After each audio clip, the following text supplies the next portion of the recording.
بسم اللہ الرحمن الرحیم۔ الحمد للہ، الصلاۃ والسلام علی رسول اللہ، اما بعد۔ کلا بل تکذبون بالدین، یہ آیت نمبر 9 ہے۔ اس آیت کو سمجھنے کے لیے اس کا کانٹیکس سمجھنا ضروری ہوگا۔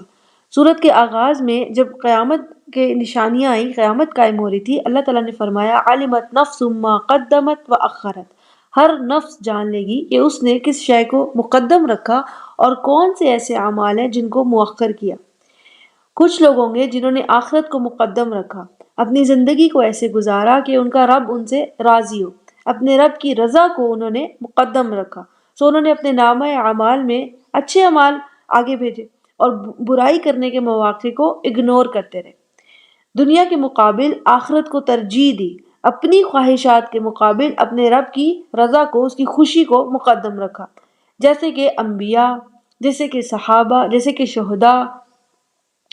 دوسری طرح کے لوگ وہ ہوں گے جنہوں نے اپنی ذات کو، اپنی خواہشات کو مقدم رکھا، آخرت کے مقابل دنیا کو اہم جانا اور اسی کے مطابق عمل بھی کیے۔ رب کی رضا حاصل کرنا کبھی بھی ان لوگوں کی پریورٹی نہیں رہی۔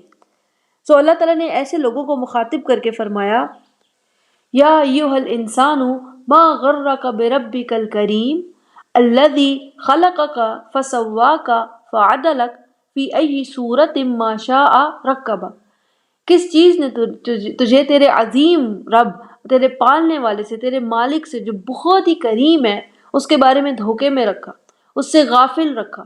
یعنی ایسا کیا ہے جس نے تیرے خالق و مالک کو بھلوا دیا؟ وہ جس نے بہت اپنائیت سے تیری تخلیق کی، تیری شکل و صورت اپنی پسند کے مطابق بنائی۔ تو اگلی آیت کا آغاز کیا ہے؟ کلا، ایسا کچھ بھی نہیں ہے جو رب سے زیادہ محبت کرنے والا ہو، جو رب سے زیادہ کریم ہو۔ بل تکذبون بالدین، حقیقت یہ ہے کہ تم آخرت کو جھٹلا رہے ہو، تم جزا اور سزا کو جھٹلا رہے ہو۔ یہاں بہت ہی گہری بات ہے۔ اللہ تعالیٰ سے دلچسپی اسی کو ہوگی، اپنے رب کا احسان مند اور شکر گزار وہی ہوگا جسے یقین ہو کہ مجھے آخرت میں اپنے اعمال کا حساب دینا ہے، جسے یقین ہو کہ میرا ہر عمل یا تو مجھے میرے رب سے جزا دلوائے گا، انعام دلوائے گا، یا پھر سزا۔ اس کا دوسرا رخ کیا ہے؟ یہ اپنے رب کی خوشی اور رضا جس کے لیے اہم ہوگی، جو اللہ تعالیٰ کا شکر گزار ہوگا، اسے یہ احساس ہوگا کہ قیامت میں اللہ تعالیٰ کو کیا جواب دوں گا۔ تو یعنی ایک طرف اللہ تعالیٰ کی طرف شکر گزاری کا احساس انسان کو آخرت کی تیاری کی طرف پش کرتا ہے، دوسری طرف آخرت میں جواب دہی کا جس کو احساس ہو وہ اللہ تعالیٰ سے جڑا رہتا ہے۔ تو یہ دونوں لازم و ملزوم ہیں۔ الدین کہتے ہیں جزا اور سزا، یعنی اچھے کام کا اچھا بدلہ اور برے کا برا بدلہ۔ جزا اور سزا انسان کی فطرت میں اللہ تعالیٰ نے رکھ دیا۔ جب ہم کوئی اچھا کام کریں، ہم چاہیں گے کہ اس کی ایکنالجمنٹ ہو، اسے تعریف ملے، اسے اپریشیٹ کیا جائے۔ اسی طرح فار ایگزامپل کوئی آپ کی گاڑی کو ٹکر مار کر بھاگ جائے، سو آپ کی گاڑی کا بمپر ٹوٹے، جو بھی نقصان ہو، آپ چاہیں گے کہ اس شخص کو سزا ملے۔ تو جزا اور سزا نیچرل ہے، فطری طور پر انسان کے اندر موجود ہے، لیکن جب اپنی بات آتی ہے تو انسان اس سے نظریں چراتا ہے، اپنے اعمال کے نتائج کو اپنے اندر ہی دبا لیتا ہے، کسی نہ کسی ہیلے بہانے کو اپنے اندر جو ہے وہ رکھ لیتا ہے، خود کو بہلانا شروع کر دیتا ہے۔ کہ جیسے کہ فار ایگزامپل اللہ تعالیٰ بہت رحمان ہے، بڑا کریم ہے، یہ چھوٹی سی غلطی ہے، یہ کہاں پوچھی جائے گی، اللہ تعالیٰ انڈرسٹینڈ کرے گا، رشوت لینا میری ضرورت تھی۔ کوئی نہ کوئی چور دروازہ انسان اپنے اندر ڈال ہی لیتا ہے۔ پھر جس نے اپنے گمان میں خود کو جزا اور سزا سے بری کر لیا ہو، اسے مالک یوم الدین میں کیا دلچسپی ہوگی؟ بدلے کے دل کے مالک میں، اللہ تعالیٰ کے بارے میں بھی کوئی نہ کوئی انسان پھر دھوکہ پال لے گا۔ سو اگلی آیت کیا ہے کہ کلا بل تکذبون بالدین، حقیقت یہ ہے کہ تم جزا اور سزا کو جھٹلا رہے ہو، حالانکہ حقیقت کیا ہے وَإِنَّ عَلَيْكُمْ لَحَافِظِينَ، تم پر حافظین مقرر ہیں جو تمہارے اعمال کو پوری حفاظت سے جمع کر رہے ہیں۔ تو اب یہاں سے اللہ تعالیٰ نے نامہ اعمال جمع کرنے والے فرشتوں کا تذکرہ کیا کہ انسان جو ہے آخرت کو جھٹلا رہا ہے جبکہ اس کے تو اعمال پوری طرح سے ریکارڈ ہو رہے ہیں۔ ان صورتوں میں متواتر فرشتوں کا ذکر ہے، جیسے سورۃ نازعات میں کل فرشتوں کا تذکرہ تھا جو اللہ تعالیٰ کے حکم کے انتظار میں رہتے ہیں اور جیسے ہی کوئی حکم ملتا ہے فوراً ایکٹیو ہوتے ہیں اس پر عمل درآمد کرنے کے لیے۔ سورہ عبسہ میں لوح محفوظ سے قرآن لکھنے والے فرشتوں کا ذکر تھا، بِأَیدِی سَفَرَةٍ کِرَامٍ بَرَرَةٍ۔ سورۃ تکویر میں جبریل علیہ السلام کا ذکر تھا، إِنَّهُ لَقَوْلُ رَسُولٍ كَرِيمٍ ذِی قُوَّةٍ عِنْدَ ذِی الْعَرْشِ مَکِین مُطَاعٍ ثَمَّ أَمِین۔ یہاں پر نامہ اعمال لکھنے والے فرشتوں کا ذکر ہے۔ ان فرشتوں کی، نامہ اعمال لکھنے والے فرشتوں کی 4 صفات کا تذکرہ اللہ تعالیٰ نے فرمایا۔ نمبر 1 وہ حافظین ہیں، نمبر 2 کرامن، نمبر 3 کاتبین، اور نمبر 4 کیا ہے، یعلمون ما تفعلون۔ تو اللہ تعالیٰ نے ان فرشتوں کو سب سے پہلے حافظین کہا ہے۔ اصل میں انسان کو یہ بتانا مقصد ہے کہ اس کے اعمال ضائع نہیں ہو رہے، بلکہ جزا اور سزا کے لیے پوری طرح سے ریکارڈ ہو رہے ہیں، حفاظت کے ساتھ۔ یہاں حافظین جو ہر عمل کو با حفاظت جمع کر رہے ہیں، جیسے کہ سورہ کہف میں ہے کہ قیامت کے دن لوگ اپنا اعمال نامہ دیکھ کر کہیں گے ما لہذا الکتاب لا یغادر صغیرۃ ولا کبیرۃ الا احصاها۔ یہ کیسا اعمال نامہ ہے کہ اس نے چھوٹے سے چھوٹا اور بڑے سے بڑا کوئی عمل نہیں چھوڑا، بلکہ سب اپنے اندر درج کر رکھا ہے۔ ان فرشتوں کی دوسری خوبی کیا ہے، یہ کرامن ہے، یعنی کریم، نفیس، شریف، انسان کے اعمال کی حفاظت کرنے والے، خود اعلیٰ اخلاقیات کے مالک ہیں، خود بعید عن الذم ہے، برائی سے، بدی سے کوسوں دور۔ تیسری خوبی کیا ہے کہ وہ کاتبین ہیں، ہر عمل کو لکھ لیتے ہیں تاکہ کسی بھول کی گنجائش نہ رہے، ہر عمل کو اس کی انٹینسٹی، اس کی شدت کے مطابق لکھ لیتے ہیں تاکہ نہ کم نہ زیادہ، جیسا عمل تھا ویسا۔ اور چوتھی خوبی ہے یعلمون ما تفعلون، یعنی کہ جو کچھ بھی تم کرتے ہو وہ ہر عمل کو جانتے ہیں، کون سا عمل خیر میں لکھنا ہے اور کون سا عمل شر میں لکھنا ہے، وہ سب جانتے ہیں۔ اور کوئی شک نہیں کہ یہ کام فرشتے اللہ تعالیٰ کی گائیڈنس کے بغیر نہیں کرتے۔ پھر ایک اور بات کہ یہ نامہ اعمال ہمارے لیے، اللہ تعالیٰ تو وَهُوَ عَلَى كُلِّ شَيْءٍ شہید ہے، وہ تو ہر شے کا خود گواہ ہے، اسے کسی ریکارڈ کی ضرورت نہیں ہے، وہ علیم ہے، اس کا علم کامل ہے، مکمل ہے۔ اس ریکارڈ کا مقصد کیا ہے، اس نامہ اعمال کو جمع کرنے کا مقصد کیا ہے کہ انسان کو اس کا ہر عمل دکھا دیا جائے، کیونکہ انسان عمل کرتا ہے اور بھول جاتا ہے۔ اس نامہ اعمال کی بیس پر فیصلہ ہوگا کہ کون اہل جنت اور کون اہل نار۔ اسی لیے اگلی 2 آیات ہے ان الابرار لفی نعیم، کوئی شک نہیں کہ نیک لوگ لازماً نعمتوں میں ہوں گے، وَإِنَّ الْفُجَّارَ لَفِي جَحِيمٍ، اور یقیناً فجار لازماً جہنم میں ہوں گے۔ ان الابرار لفی نعیم، ابرار جمع ہے، اس کا واحد ہے بر، اس کا معنی کیا ہوتا ہے، اچھائی، گڈنس۔ اللہ تعالیٰ کی صفات، اللہ تعالیٰ کے ناموں میں سے بھی ہے البر، یعنی کہ the source of all goodness۔ دنیا میں جتنی نیکی، اچھائی، بھلائی نظر آتی ہے وہ سب کی سب اللہ تعالیٰ کی بنائی ہوئی ہے، کیونکہ اللہ تعالیٰ نے انسان کی فطرت میں نیکی اور بھلائی کی طرف ایک رغبت رکھ دی ہے۔ جو انسان اس فطری بھلائی کو، فطری اچھائی کو اپنائے رکھیں وہ ابرار ہیں۔ جب انسان اللہ تعالیٰ کے ساتھ بر کا رویہ رکھیں گے تو اسے کہا جائے گا اطاعت، سنسیئرٹی، اور جب لوگوں کے ساتھ بر کا رویہ رکھیں گے تو اسے حسن سلوک، گڈنس، جیسے کہ عیسیٰ علیہ السلام کے الفاظ ہیں وَبَرًّا بِوَالِدَتِی، اللہ تعالیٰ کا حکم ہے کہ میں اپنی والدہ کے ساتھ حسن سلوک کروں۔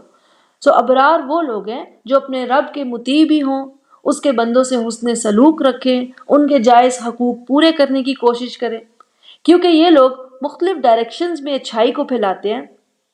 اسی لیے اللہ تعالیٰ نے فرمایا ان الابرار لفی نعیم، یقیناً ابرار نعمتوں میں ہوں گے۔ فی نعیم کا مطلب ہے نعمتوں میں، اور لفی نعیم، اس میں لام جو ہے لام توکید کہتے ہیں اس کو، یعنی فی پر زور ڈالا جا رہا ہے کہ وہ نعمتوں میں گرے ہوں گے، ہر طرف نعمتیں ہوں گی، کیونکہ یہ ون ڈائریکشنل اچھائی نہیں کرتے تھے، ہر طرح کی بھلائی اور اچھائی کو اپنے اعمال میں اہمیت دیتے تھے، مقدم رکھتے تھے۔ دوسری طرف کیا ہے، وَإِنَّ الْفُجَّارَ لَفِي جَحِيمٍ، فجار جمع ہے، اس کا واحد ہے فاجر۔ فاجر فجر سے ہے، فجر کا معنی کیا ہوتا ہے؟ پھٹنا، یعنی فجر کو بھی فجر اس لیے کہتے ہیں کہ روشنی رات کی چادر کو پھاڑتی چلی جاتی ہے۔ فاجر وہ شخص ہے جو اپنی فطرت کی چادر کو پھاڑتا چلا جائے، بدی کو، برائی کو، بد امنی کو، فحاشی کو فروغ دے، رب کا بھی نافرمان ہو، اپنی خواہشات کی خاطر رب کا ناشکرا بنے، اس کے بندوں کے لیے بھی تکلیف کا باعث بنے۔ جیسے اس سورت کے آغاز میں بھی تھا یہ لفظ کہ وَإِذَا الْبِحَارُ فُجِّرَتْ، جب سمندر اپنی حدود سے باہر آ جائیں گے۔ اور فجار جو ہے یہ صیغہ مبالغہ ہے، ٹھیک ہے، فعال پہ ہے۔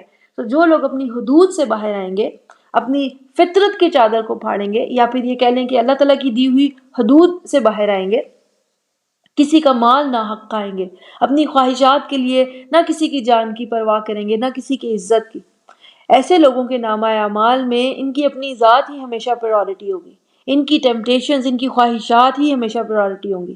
سو اللہ تعالیٰ نے فرمایا وَإِنَّ الْفُجَّارَ لَفِي جَہِيمٍ، کہ فجار جہنم میں، جہیم میں ہوں گے۔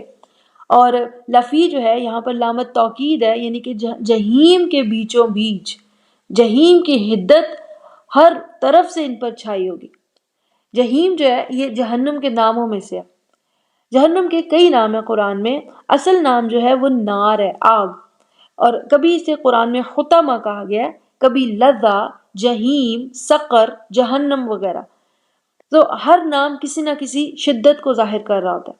جیسے جہیم کہتے ہیں کلو نار عظیمت فی حفرت عمیق، یعنی شدید بھڑکتی آگ جو کسی گہرے سے گڑھے میں ہو، باہر تک نکلتی ہوئی نظر آ رہی ہو، بھڑکتی ہوئی۔ ان صورتوں میں جہیم کا لفظ بار بار ریپیٹ ہو رہا ہے۔ سورہ نازعات میں تھا وَبُرِّزَتِ الْجَحِیمُ لِمَن یَرَىٰ، کہ جہنم ہر دیکھنے والے کے لیے ظاہر کر دی جائے گی۔ سورہ تکویر میں کیا تھا کہ وَإِذِ الْجَحِیمُ سُعِّرَتْ، کہ جب جہنم جو ہے وہ بھڑکتی آگ کو مزید بھڑکا دیا جائے گا، اس کی شدت انٹینسیفائی کر دی جائے گی۔ اس صورت میں کیا ہے بتایا جا رہا ہے کہ کون لوگ ہوں گے جہیم میں، ٹھیک ہے، وَإِنَّ الْفُجَّارَ لَفِي جَہِيمٍ، کہ فجار جو ہیں وہ جہیم میں جائیں گے۔ اس سے اگلی سورت مطففین ہے، اس میں ہے ثُمَّ إِنَّهُمْ لَصَالُو الْجَحِيمِ، پھر ان لوگوں کو جہیم کی طرف لے کر جایا جائے گا، یعنی اس میں ڈال دیا جائے گا۔ سورۃ مطففین میں جہیم کے داخلے کا ذکر ہے۔ تو ہر صورت میں ایک سٹیپ آگے ہے۔ سورۃ نازعات میں کیا ہے کہ جہیم نظر آئے گی۔ سورۃ تکویر میں اس کی انٹینسٹی مزید بڑھا دی جائے گی۔ اس صورت میں ذکر ہے کہ اس انٹینس جہیم میں کون لوگ جانے والے ہیں۔ سورۃ مطففین میں انہیں کھینچ کے لے کے جایا جا رہا ہے۔ تو قرآن کی صورتوں میں ایک ربط اور تعلق لازماً نظر آتا ہے۔ ان صورتوں میں تو یہ ربط بہت ہی گہرا، بہت واضح ہے۔ جیسے سورۃ تکویر میں تھا عَلِمَتْ نَفْسٌ مَّا أَحْضَرَتْ، ہر نفس جان لے گی کہ وہ اپنی گٹری میں کیا لے کر آئی ہے۔ اور یہاں پر اس صورت میں گٹری کھلی عَلِمَتْ نَفْسٌ مَّا قَدَّمَتْ وَأَخَّرَتْ، ہر نفس جان لے گی اس نے کس شے کو مقدم رکھا اور کس کو مؤخر کیا۔ اگلی آیت ہے یَصْلَوْنَهَا یوم الدین، انہیں یعنی الفجار کو جزا اور سزا کے دن اس جہیم میں ڈالا جائے گا۔ تو یوم الدین جس دن اعمال کی جزا ملے گی یا سزا، کیونکہ اب فجار کے اعمال کی پرائورٹی ہمیشہ کیا تھی؟ برائی تھی۔ تو اللہم ربنا لا تجعلنا منہم، اللہ تعالیٰ ہمیں ان لوگوں میں سے نہ کرے۔ تو پھر اس کے بعد اللہ تعالیٰ نے فرمایا کہ یہ تھوڑی دیر کا وزٹ نہیں ہوگا، وما ہم عنہا بغائبین، اور وہ کبھی اس سے غائب ہونے والے نہیں، یعنی ہمیشہ یہاں موجود پائے جائیں گے۔ جیسے کسی شخص کے لیے آپ کہہیں نا کہ فلاں بندہ ہمیشہ لائیو ہوتا ہے فیس بک پر، جیسے ہی کوئی کچھ اس کو ٹیگ کرو فوراً جواب دے گا۔ اسی طرح سے یہ لوگ جہیم سے کبھی غائب نہیں ہوں گے، ہمیش اس میں موجود ہی رہیں گے۔